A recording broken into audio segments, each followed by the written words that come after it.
Besotted, Chapter 2. Faye moved out about 3 weeks after the new family moved in next door, leaving me a forwarding address and instructions to pass on her post should any manage to bypass the mail redirection she'd set up. She'd moved in with some guy called Eric. I had no idea what he looked like and had no desire to find out. It had been a big enough blow to my self-confidence as it was, without finding out that he potentially had firm pecs, a solid six-pack, well-defined biceps, and a tight gluteus maximus for her to fondle during their frantic love-making sessions. The evening of the day she moved out, I sat in the front room with a bottle of Smirnoff and consumed it in its entirety as I watched Clint Eastwood's spaghetti westerns back to back.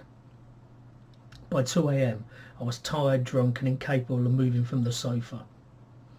I awoke early the next day, a Saturday, to the sound of somebody mowing their lawn, and I quickly realised that I'd left the rear patio doors open the night before. Though it was sunny, a chill had descended upon the room. I wasn't wearing socks and my feet were cold.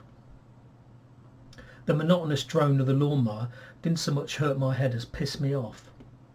It had been many months since I'd last suffered with a hangover, a fact that one of my closest friends had revealed to me could only be bad news.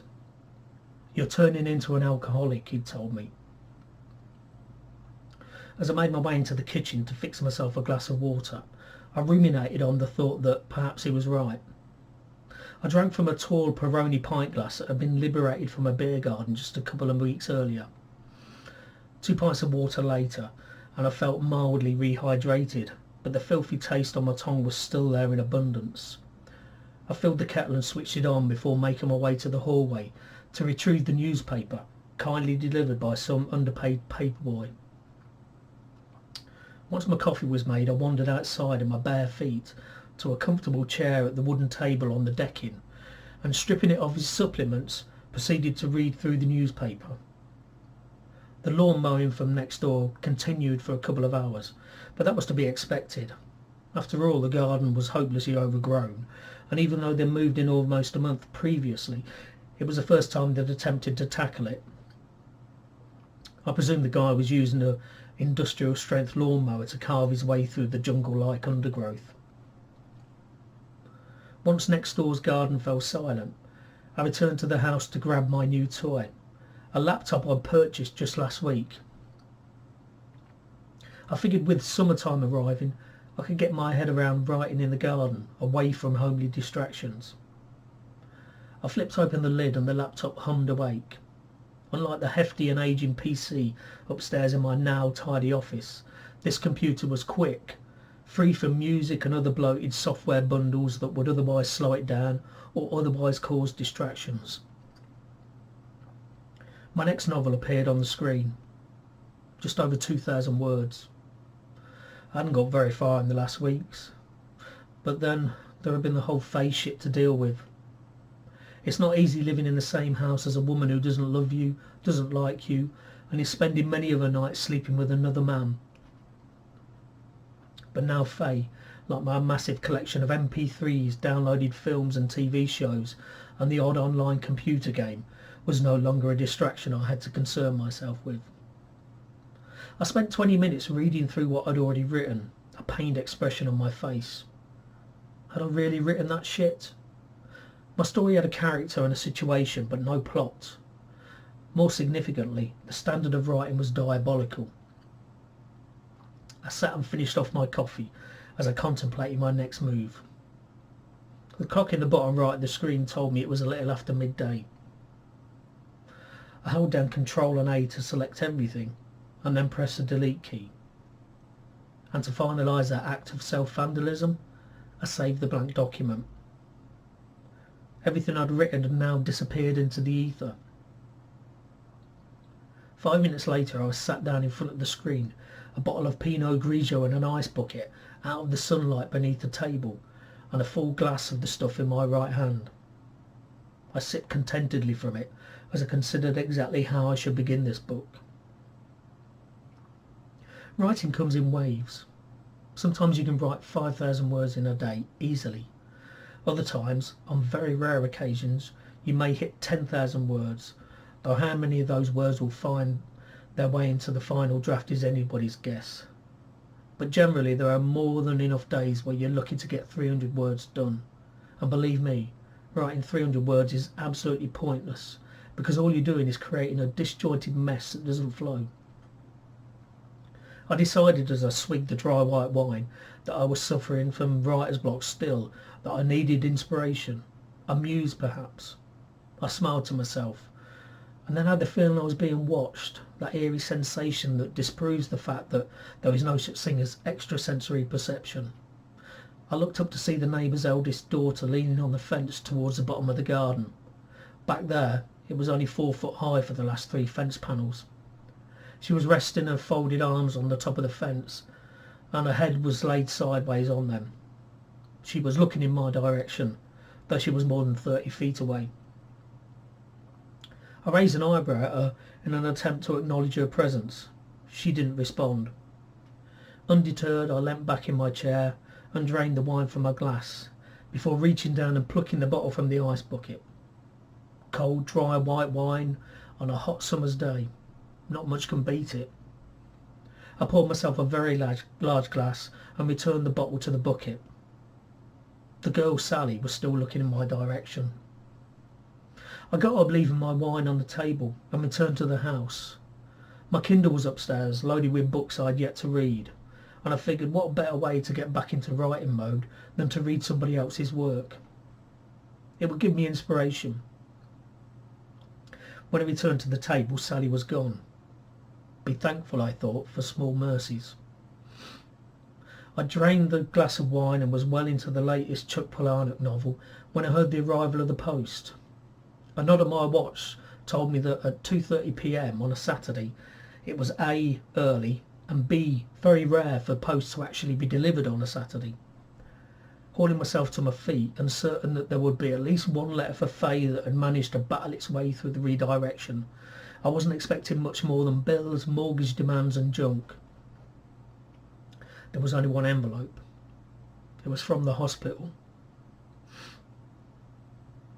Here's the thing.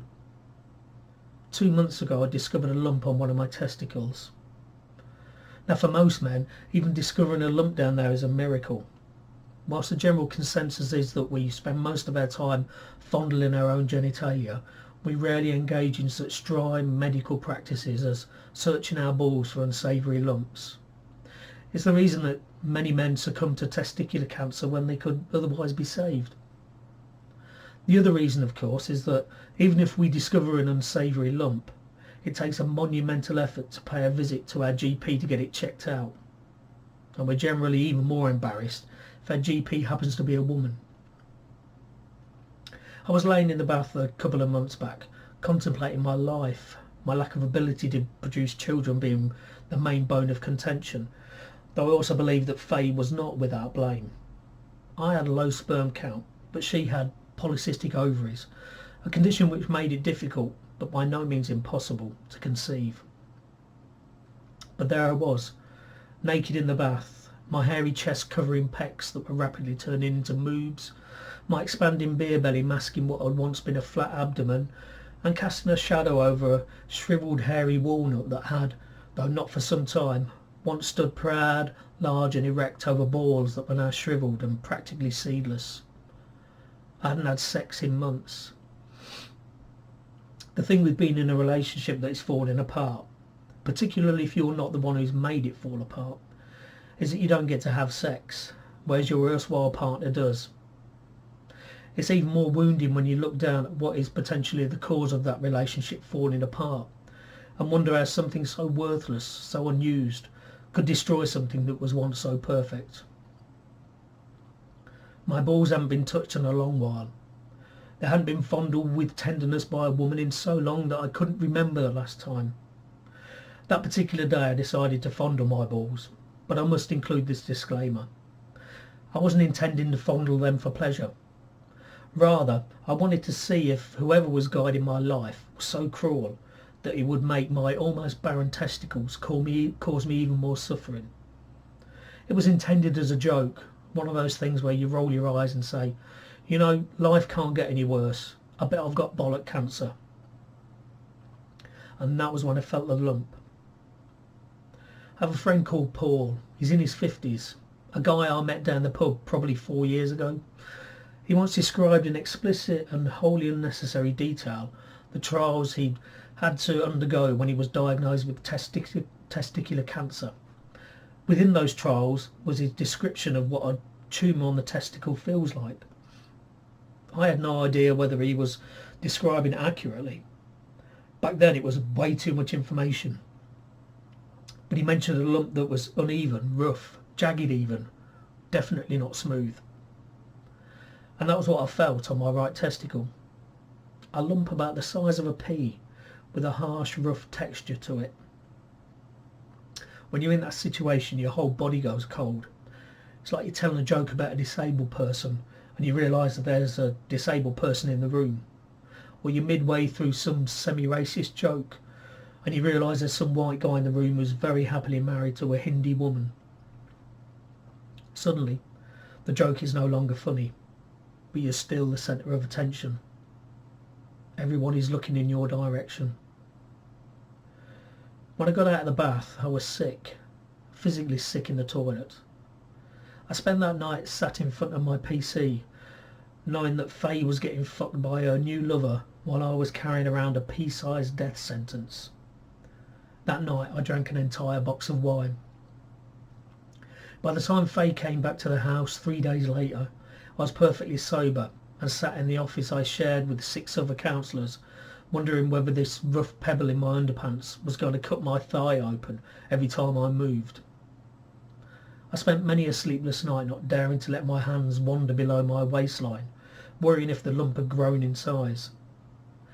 With its revelation had appeared a dull ache in my lower stomach, the kind of feeling you get a few seconds after being kicked in the balls, where your bowels want to open.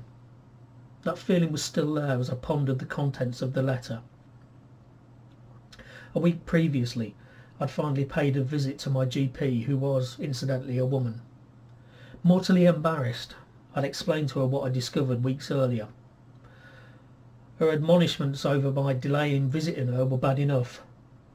The silence she demonstrated as she'd experienced the lump for herself sent a chill right up my spine.